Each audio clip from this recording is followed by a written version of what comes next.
Here it is, CODEX NECRONS. I've literally took the cellophane off. I haven't even looked inside of it yet, and I know there's been tons of stuff shown on the community page leading up to today's reveals. I haven't read any of it. I haven't looked at any of it. I'm just going to read this and see what it is. So, of course, new book smell. Waft it in. I'm not going to go over all of the lore and everything. Obviously, there's going to be quite a bit in here. Of course, all the new characters, the new units and everything. I'm just going to crack straight on with the rules. Look at them, man. They're so cool. When they revealed them, I was like, they look like the old Wraiths. They are so awesome. There he is himself, Zarek. Awesome. Awesome stuff, man. So cool. Right, so here we go. Tells you about Dynastic Chords. The Royal Court. When mustering your army, if it contains the Silent King model, that model must be selected as your warlord. Otherwise, if your army contains a Pharaoh model, that model must be selected as your warlord. Otherwise, if your army contains an Overlord model, that must be selected as your warlord. Otherwise, if your army contains a Lord model, that must be selected as your warlord. If your army contains none of the listed models, select your warlord as normal. That's really, for the narrative of the game, that sounds like a mouthful, but that's really cool. I like that a lot.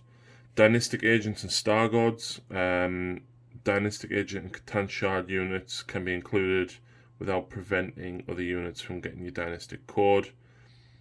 Dynastic Agent and Catan Shadow units can never gain the Dynastic Cord. You can include a maximum of one Catan Shadow model in each Necron detachment in your army. So, Node, Deceiver, and I can't think of the other one now. So the Dynastic Chords look like some of them have been updated. Mephrit, add 3 inches to the range of ranged weapons. Each time model with this cord makes a ranged attack, the target's unit within half range. Improve the AP by 1. So you get an extra 3 inches and it improves the AP by 1. That becomes 15-inch rapid fire gauze if there's still 24. When the Protocol of the Vengeful Stars, page 81, is active. Right, so you've got to use specific protocols to get what your last buff is. You can select both of that command protocols directives instead of just one. I know they have shown a little bit of that off, so we'll probably just skip that until we get to the rules for them later. Nephrek, 6 up invulnerable save. Each time you advance, you add 6 inches to the move.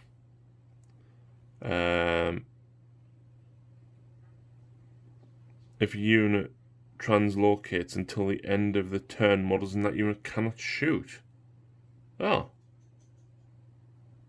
Okay. Each time a unit with this code falls back or translocates until the end of the phase, models in that unit can move across models and terrain as if they were not there. Okay. Novok, add 1 to charge rolls. Very good. Each time the model fights with this code and a melee attack, perform a heroic intervention that turn. Improve the AP characteristic of that attack by 1. Okay. I think that used to be reroll once to hit, so that's cool. Nihilak, basically double objective secured, so if you've got 2 warriors, the count is 4. And each time an attack with an AP characteristic of -1 is allocated to this model, count to 0, so that's pretty good. Zarakan, each time model with this code will lose a wound as a result of a mortal wound. On a 5-up, it's not lost. Each time a unit with this code is selected to shoot or fight, you can reroll 1 wound roll when making that unit's attacks. That's cool. And then Sautek, you can reroll morale, and instead of following the normal rules for rapid fire weapons, models with this code shooting rapid fire weapons make double the number of attacks if shooting the model's target is within 18. So basically they've got Death Guard. Cool. Ancient Dynasty, so you can actually choose your own. If your chosen dynasty does not have an associated Dynastic Cord, you must instead create one by selecting one chord from the list below. Unless you selected the Vassal Kingdom, then you can also select one additional one.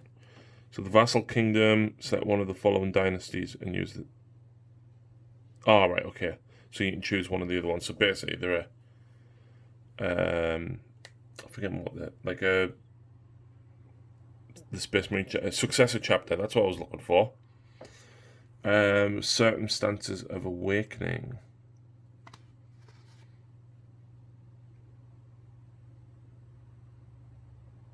Oh, wait there. Do you get to pick both?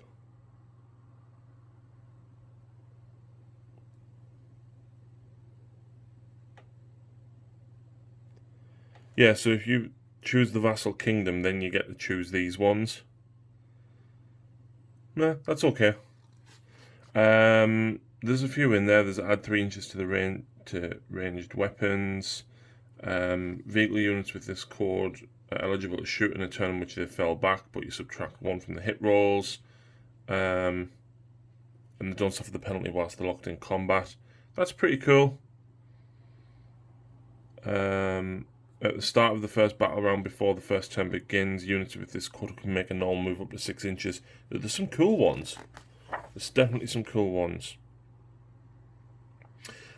Stratagems. Let's have a quick look at some of the stratagems. Dimensional Corridor. Select a coin from a unit from your army that is on the battlefield. Remove it and set it back up on the battlefield anywhere that is wholly within 3 inches of a monolith and more than 9 inches from enemy models. Okay. Techno-ocular targeting. Use this in your shooting phase before making the wound roll for an attack made by a Necron model from your army. Do not make a wound roll. It automatically wounds the Necron model. Doesn't even have to be core. 1 CP to just automatically wound. That's really good.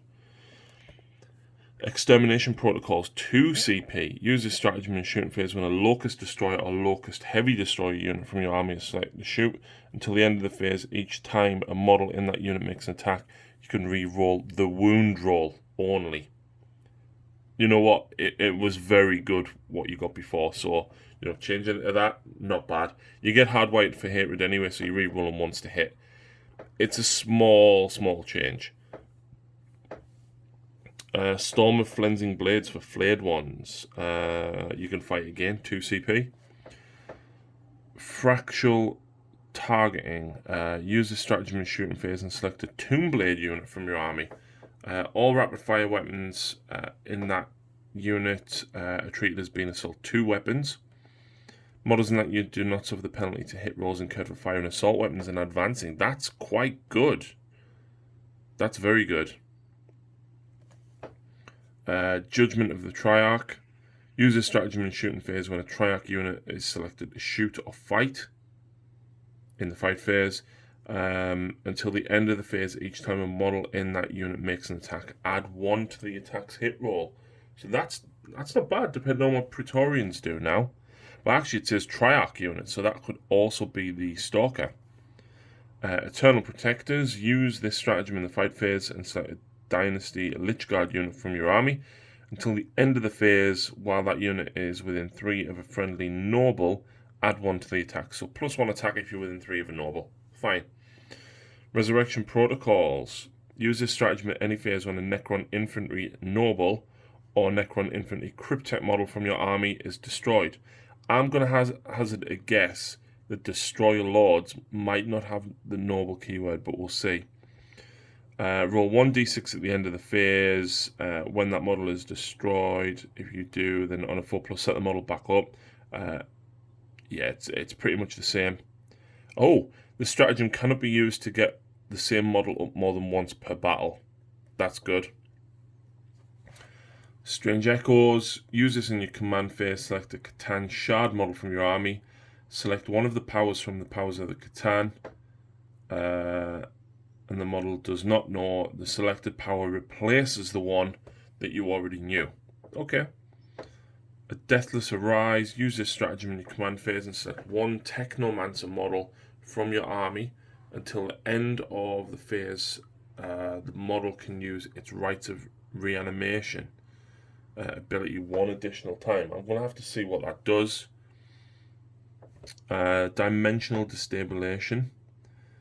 Use a stratagem at the end of your movement phase when the Catan Shadow model from your army has used the power of the Catan.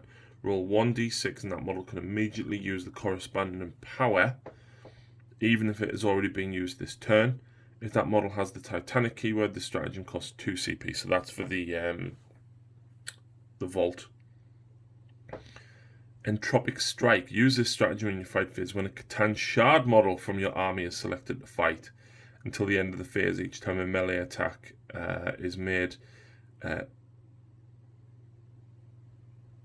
each time a melee, so it's not a single attack, but it's only Catan Shards now. Invulnerable saves cannot be taken against that attack. Hand of the Pharaoh. Use a stratagem before the battle when you are mustering your army. If your army does not contain a model with the Pharaoh keyword, select one Necron Overlord model from your army. That model gains the Pharaoh keyword, and in your command phase it can use the My Will Be Done ability one additional time. You can only use this stratagem once. So basically, that gives you My Will Be Done twice a turn, every turn, for the whole game. That's not bad. Dynastic Heirlooms and Rarefied Nobility. Basically, extra relic, extra warlord trait. You can only use them a certain number of times depending upon the size of the game that you're playing. Very similar to the Space Marine one. Enslaved Protectors. Use this stratagem in your opponent's charge phase. Select one Cryptek unit from your army until the end of the phase. That unit is eligible to perform heroic intervention as if it was a character. Nice.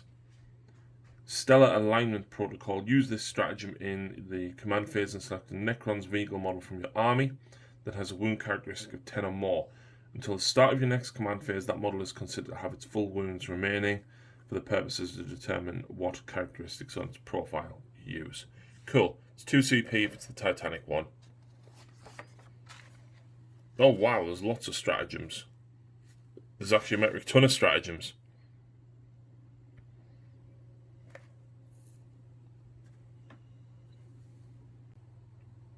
So, having read these notable stratagems on this page, Burrow and Nightmares, you can basically redeploy the Ophidian destroyers. So you take them off the map, you replace them 9 inches away from enemy models.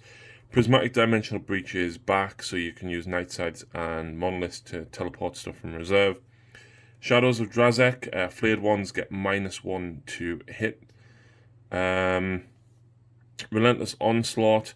I think this is going to be what changes Immortals back to the Gauze Cannon. So, rapid fire weapons, basically any 6s that you score to hit count as an additional hit.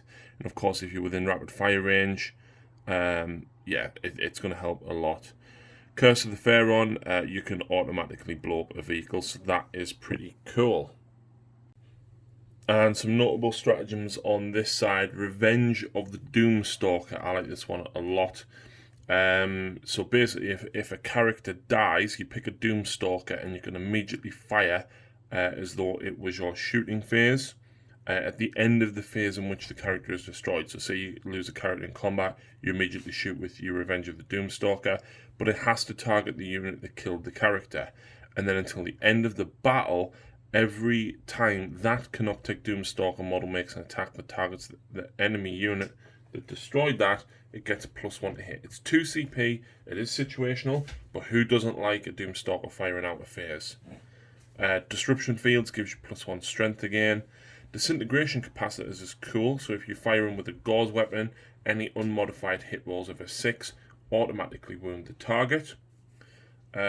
Malevolent Arcing, so if you target a unit with Tesla, after making the weapon's attacks, roll 1d6 for every other unit within 6 of the target, and on a 4+, the unit being rolled for suffers a mortal wound. That's really cool for splash damage. Obviously, 1 mortal wound is not a lot, but if you've got key things in there or really tough vehicles, yeah, it just does an extra wound. That's pretty cool. Whirling Onslaught is -1 to wound against Cryptek Destroyers or Cryptek Destroyer Lord. Quantum Deflection, Necron Quantum Shielding unit. So anybody with Quantum Shielding, basically you give them a 4+ invulnerable save.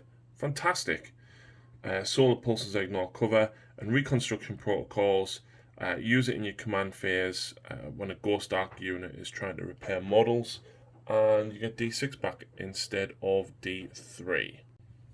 And this is a surprise, Dynastic Stratagems. Odd because Space Marines didn't have them, but I suspect that's probably because they're going to allow the supplements pretty straight away.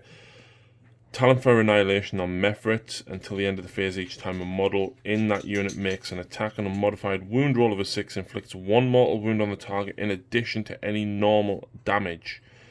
That is fantastic. So just get your wound rolls of a 6 and then suffer 1 mortal wound. A maximum of 3 mortal wounds can be inflicted per phase via this stratagem. Fair enough. Translocation Crypt. Select 1 Nephric unit from your army. That unit gains the Dimensional Translocation ability. That's before setting them up on the battlefield. That's okay. I want to know what the Sarek one. Use this stratagem in your opponent's psychic phase. When an enemy psychic attempts to manifest a psychic power within 18 of a Zarakan unit from your army, roll a d6, and on a 4+, the power is dispelled. That's really cool. Similar to the Khorne one that they've got access to as well. Cryptek Arcana. If your army is Battleforged and includes Necron's Detachment, then when you are mustering your army, you can upgrade any of the Cryptek models in your army by giving them an item of Cryptek Arcana chosen from the items presented here. Each time you give a Cryptek model an item, its power rating is increased. So basically, these are kind of like upgrades to your Crypteks. There's quite a lot here. Let's see if there's anything that stands out. You can subtract 1 from enemy unit's shooting phase. That's cool. Once per turn, the damage of a failed save can be reduced to 0. That's cool.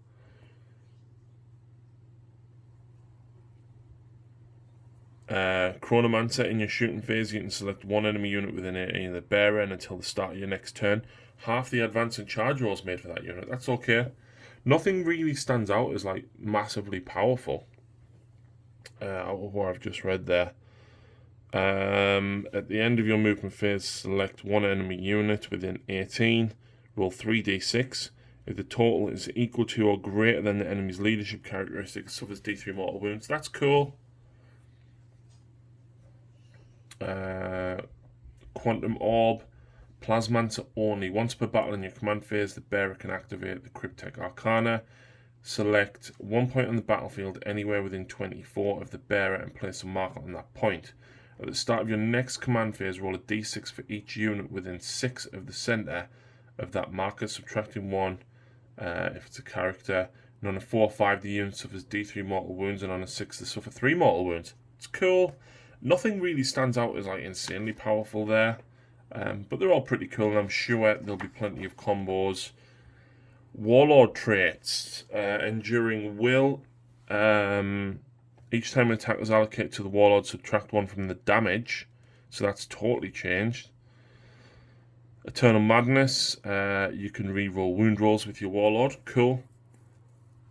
Immortal Pride. Each time this Warlord would lose a wound as a result of mortal wound on a 5+, it's ignored. He also has an aura. While friendly Dynasty core unit is within 6, each time a combat attrition test is taken for that unit, ignore any or all modifiers. So it's not immune to morale. It's basically, you know, your combat attrition, you're still running on 1s, but that's not that bad. That's still, you know, pretty fair.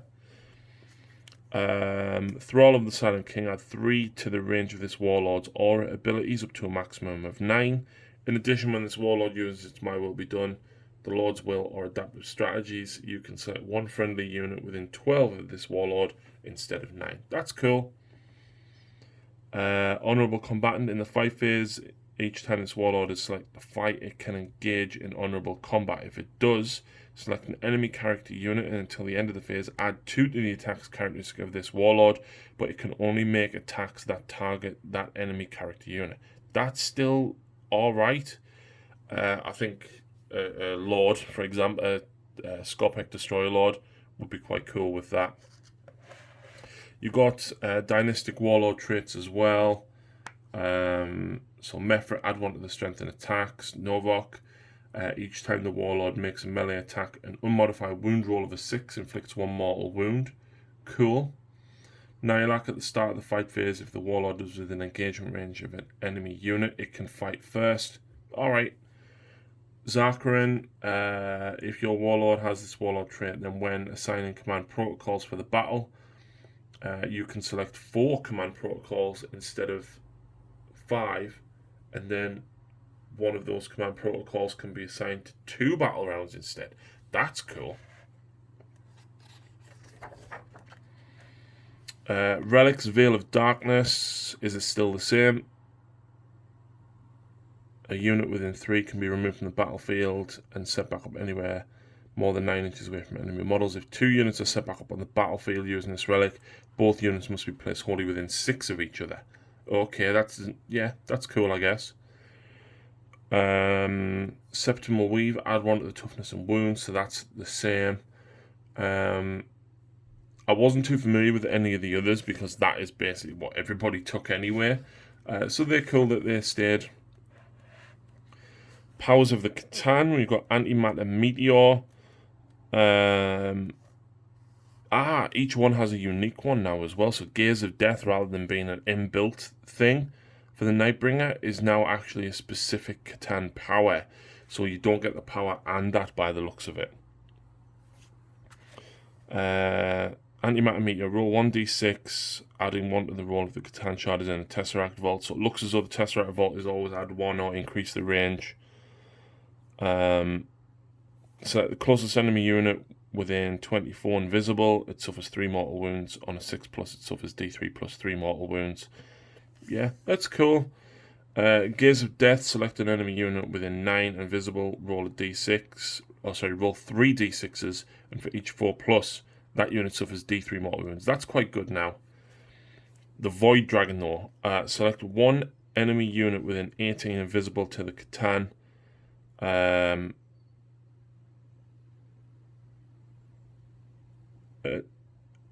enemy unit with a wounds characteristic of 9 or less cannot be targeted unless close is visible, and so on. Roll 1d6 and on a 2+, that unit suffers d3 mortal wounds. It suffers d6 mortal wounds instead if it has the vehicle keyword, and until the start of your next turn, if that unit is a vehicle whose characteristics change as it loses wounds, it halves the number of wounds it has remaining. Fair enough. Fair enough. We've got a couple of secondary objectives. The Space Marine ones weren't too great. I'm not going to go over those ones. And then we move into Crusade, which we're going to skip.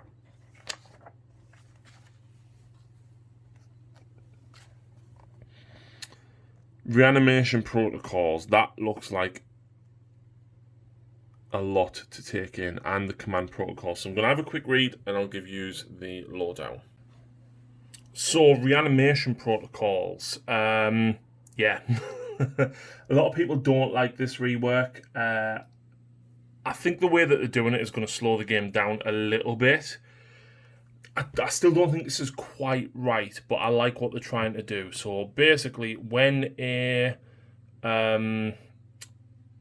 unit takes attacks after any models have been removed, you have a number of dice equal to the total number of wounds worth of models removed. And immediately after that unit has been attacked by any enemy unit, you then roll. And on a 5+, you basically get a model back. Or if a model is a multi-wound model, you have to roll that many. So if it's a 2-wound model, you have to get 2 5+s to replace 1 model. It's after every attack, so it is kind of cool in the sense that basically you shoot them to get back up again, you shoot them to get back up again, rather than being in your command phase. I like the concept of it, but the multi-wound thing, I still think it needs tweaking. The command protocols are very interesting. So you've got to use either the data cards or note down what happens basically in each of your 5 battle rounds. Nothing is massively broken. I think planning these will actually be quite hard. Each one has 2 directives apart from the first one, which has 3. No, it has 2. It's just one's a lot longer. None of them are massive. So Protocol of the Sudden Storm, add 1 inch to your movement. Or, if it was performing action, it can still attack with a ranged weapon. It's okay. Protocol of the Hungry Void. When you make a melee attack on a modified wound roll of a 6, improve the AP characteristic of that attack by 1. Or, each time a model in this unit makes an attack, if this unit made a charge move, add 1 to the unit's strength. There is, if you build your army around charging on turn 2, there you go. That's probably a pretty good shout of one to use. They're okay. Nothing screams like massively powerful. This is where things start to get interesting. And I'm not going to lie, guys, there is so many HQ choices in here. It's unbelievable how many there actually is. What I would say with this is I'm not going to go over all the war scrolls, guys, but you need to read your war scrolls, okay? There are so many things that have changed. For example, My Will Be Done. In your command phase, you select 1 friendly sword tech unit. This is perimeter, of course, within 9. And each time a model makes an attack, add 1 to the attack's hit roll. Cool. It doesn't say ranged weapon either. Relentless March is an aura. And then, of course, he's got Lord of the Storm as well. He's also got the Pharaon rule. This model can use its My Will Be Done 1 additional time per turn. So that was a stratagem in the 8th edition Codex. That's now built into some people. You've got to be really careful with the aura abilities and stuff as well. For example, you've got Vargard Oberon.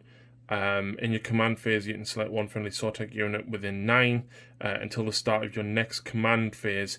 Each time a model in that unit makes an attack, reroll hit rolls of a 1. So, yeah, I think it used to be wound rolls for Lords. Now it's hit rolls. The fact that they're making you pick 1 specific unit to do it on stops the whole thing of castling up. And it's for the good of the game, I think it's really good. So yeah, honestly, guys, check your data sheets because there's so many rules here that have changed. Seraz, for example, can use Rites of Reanimation a second time. Rites of Reanimation in your command phase, you can select 1 friendly Necron core unit within 6, and 1 destroyed model from that unit is reanimated. If a Necron warrior unit is selected, you get D3 back. So that looks like what Crypteks do now instead of giving the +1. It's alright. It's pretty cool. Of course, there is a lot of characters. So they're all the named characters. I think Necrons have, 7 named characters? And then Sarek. Yeah, so 7 named characters. The Royal Warden, the Skorpek Lord, and the Lord are all here. The Destroyer Lord is now called a Locust Lord, and interestingly enough, they have used the old picture. I kind of want to pick one of the new Locust Destroyers up and actually make a really, really cool Destroyer Lord with it. I think that would be really cool. As far as I can see, not a massive amount of these abilities have actually changed.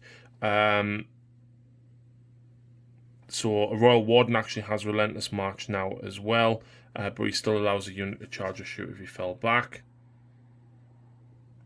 Lords still have Relentless March, and they've got the Lord's Will, which is reroll hit rolls of a 1. So I like that they changed that, because Overlord's not giving the essentially captain buffs is really cool. Then of course you've got the Overlord, as well as the Catacomb Command Barge. This is where, it fell down a little bit here for me. So, you've now got 4 different versions of a Cryptek, and there's no generic Cryptek anymore. So the Plasmancer was in the Indomitus box set. The Chronomancer is the new one. The Psychomancer is a new one. And the Technomancer is actually the one with the Cryptek cloak. So I don't think you're going to be able to get the older model for quite some time. I haven't gone through all of these abilities. So much has changed, guys. You know, I could spend 3 or 4 hours going through all the changes with you, and it would just be my voice droning on, and that's not what I want to do. All of them seem pretty cool. Dynastic Advisors, of course. It looks as though everybody has that. So if your army is Battleforged, then for each Cryptek unit included in a detachment that also contains at least 1 noble unit, a second Cryptek unit can be included in the detachment without taking up an additional battlefield slot. So kind of like what lieutenants. So basically, as long as you take a noble, you can take 2 of these in 1 slot of HQ. That's nice because, let's face it, guys, the amount of HQ choices you've got here, there's so many ways that you can build around stuff now. So everyone has been asking about Immortals being 2 wounds. They're not. They are 1 wound, but they are toughness 5. The fact that Gauze Blasters are -2 now and rapid fire at range 30 is really, really cool. Yeah, and it's now in a modified 6 if it wasn't already.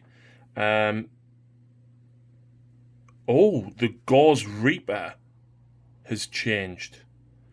It's now range 12, assault 2. That's quite interesting. That's very interesting. The Cryptek Reanimator, he doesn't have an invulnerable, guys. I'm really sorry. He does have living metal, however. And he's still got the Nanoscarab Reanimation Beam. You use it in your command phase and you can select 1 friendly Dynasty unit within 6 and visible to the model until the start of your next command phase. When that unit is within 6 and visible to this model, the unit is being healed by this model's Reanimation Beam. While a unit is being healed by the Reanimation Beam, add 1. So basically you pick it before you're even shot. Nah. It is what it is. The Hexmark Destroyer, I believe they were listed as 2 damage on the community page when they were revealed. It is 1 damage. He does have 6 shots though. However, each time this model makes a ranged attack, you can ignore any or all hit and ballistic skill modifiers. The targets do not receive the benefit of cover. In addition, each time the model fires Overwatch, he scores hits on an unmodified roll of a 2 instead of a 6. Multi-threat Eliminator. Each time an enemy model is destroyed by a ranged attack made by this model, after this model makes the rest of its attacks, it can shoot with 1 of its disintegrated pistols 1 additional time. These attacks cannot generate additional ones. So if you destroy a model, it can shoot with 1 pistol. So basically you get 1 extra shot. That's a bit naff. He's cool, but I think that's all he is. Lynch Guard are 2 wounds. Death Marks are toughness 5, but still 1 wound. It looks as though flayed ones have been adjusted ever so slightly, so any hit rolls of a 6 that you roll in combat against a non-vehicle score 1 additional hit, and they've also got -2 leadership within 3 inches as well. You can take a unit of Crypto Thralls without taking up a detachment slot if you've got a Cryptek in your army. Cool. Cryptek Destroyers, still as savage as they were before. The Plasma Sight is now a separate unit by the looks of it. The Triax Stalker. Quantum Shielding. So, this model has a 5+ invulnerable save. In addition, each time an attack is made against this model, unmodified wound roll of a 1 to 3 always fails. That's cool. And then he's got the target and relay as well. So he would. So yeah. So the fact that Stratagem's giving you a 4+ invuln, it's not. It's basically giving you +1 to your invuln in that instance. Catan Shadow the Deceiver, Grand Illusion. At the start of the first battle round, you can select up to 3 units and just replace them. That's cool. That's still what it was. Oh wow, they've got the Necrodermis rule. This model cannot lose more than 3 wounds in the same phase. That's so cool. That's actually quite cool. Shard of the Void Dragon. He's got 9 wounds. Actually, both of these have got 9 wounds and toughness 7. D6 damage on that spear. And in combat, +3 strength makes him strength 9, -4 D6 damage. And if you're fighting a vehicle, it's D3 +3. That's pretty immense. I like that a lot. The Volgar 4+ invulnerable not slave. I was reading Enslaved Star God. You can never have a relic or warlord trait. Fine. The Transcendent Catan. Again, he's got similar rules. So 4+ invulnerable and can never suffer more than 3. Can't be a warlord, things like that as well. Cryptek Spiders. Can repair vehicles. It regains D3. Scarab Swarms. An unmodified hit roll of a 6 automatically wounds the target. I thought it was 5's auto wound in the little booklet, but yeah, a hit roll of a 6 auto wounding's okay. Ophidian Destroyers, movement 10, 3 wounds, toughness 4. Hyperphase Reap Blades, Hyperphase Threshers, and Ophidian Claws. So they're the same weapons, I think, as the Cryptek Destroyers, but then they've got the Ophidian Claws as well, so you get 2 extra attacks with them. Hyperphase Reap Blade automatically scores an additional hit on a 6. Nice. Subtract 1 for the attacks rolls when it's targeted because of Whip Coil Bodies. That's so cool. And Tunnel and Horrors, they can basically set up underground. Awesome. Tomb Blades are only toughness 5 still with 2 wounds. Of course, the Gauze Blaster got an update. And the Twin Tesla Carbine is pretty cool. Subtract 1 from ranged weapons. Cool. Praetorians.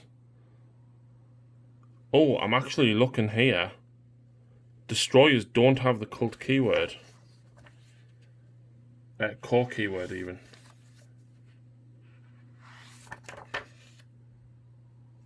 Yeah. So the Stalker doesn't.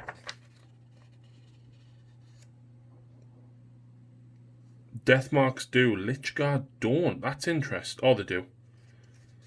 Flayed ones don't. Thralls don't. Okay, yeah, that's odd. There's a lot of stuff in here that's not, that I would have expected to be core. Like, I would have thought the Ophidian Destroyers would have been core, but they're not. I can understand Triax Praetorians not being core because they shouldn't be affected. Wraiths have only got 4 invulnerable save now. I think they're trying to get rid of 3 invulnerable saves across the board from what I can see. So the Annihilation Barge, Twin Tesla Destructor is 10 shots. I think that might have been 8 before. Quantum Shielding just gives them a 5 up and ignores unmodified wound rolls of a 1 to 3. So Quantum Shielding's changed. You can't just ignore the damage the way that you used to. So, nah, it's okay. The Doomsday Arc looks as though it's pretty much stayed the same.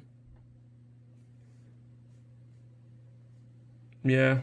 Locust Destroyers. Of course, the Destroyer gun, Enmitic Exterminator, is heavy 3d3. Strength, damage 1 now. The strength has gone up for it. Oh no, sorry, the Gauze Cannon is still heavy 3. Fair enough. The Gauze Destructor, though, -4, 3d3 damage. That's so cool. The Locust Heavy Destroyer. Gauze Destructor can be replaced with that one. Right. Fair enough.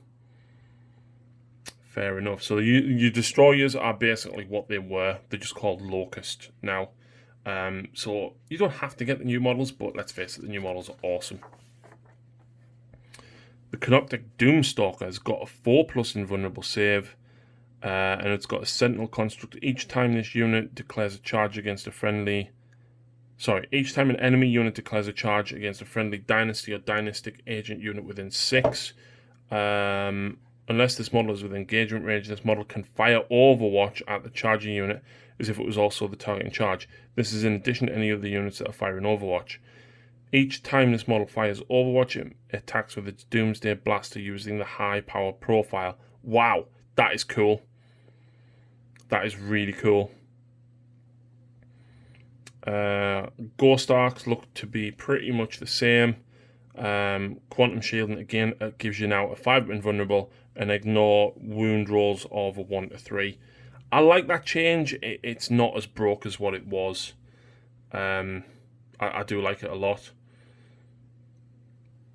Yeah. Night Scythe and Doom Scythe look pretty close to being the same. Obelisk, doesn't have an invulnerable save. It's still got Gravity Pulse though. Tesseract Vault and the Monolith, does it have an invulnerable? It's got 24 wounds. Its toughness, it's got 2+ save. Yes. And of course the Portal of Exile automatically hitting in combat. It's equipped with 4 Gauze Flux Arcs, a Particle Whip and a Portal of Exile. But you can replace the Flux Arcs with Death Rays. Yes. Particle Whip is now strength 12 and it's blast heavy D6 shots. I like that a lot. That's so cool. Like, the new Monolith is such a cool model, man. The Silent King, and of course the Convergence of Dominion. I won't go over the Silent King because there was absolutely boatloads of stuff shown on the community page. Weapon profiles, we've got... There's a few minor changes, guys. Not as many as the Space Marines, but make sure you check them out. And then we've got points. Points is much better listed than what it was in the Space Marine one, or at least it looks better listed. I think because Necrons don't have access to as many unit upgrades. For example, your warriors are just warriors. You don't get, 5 or 10 special and heavy weapons, then all your combat weapons and stuff. So the points cost does look a lot tidier in that than what it is. Actually, that's one thing I want to look. Does the Silent King have the Supreme Commander keyword? Yes, he does. Yes, he does. Yeah, so I like the Necron book a lot, guys. Listen, it's very different to what it was. It is. I think the change to Quantum Shielding, whilst Quantum Shielding was pretty much all they had to rely on previously, I think the change is nice and for the good of the game. I think it is good. Reanimation Protocols is quite a bit different, but let's just play with it. Let's see how it goes. Unfortunately, I haven't been able to get a battle report out for it yet, but we will try to get one out within the next week. So make sure you subscribe, guys. Click the bell notification to make sure you get notified of any uploads, and we'll hopefully be able to get a Necron battle report out for you very, very soon.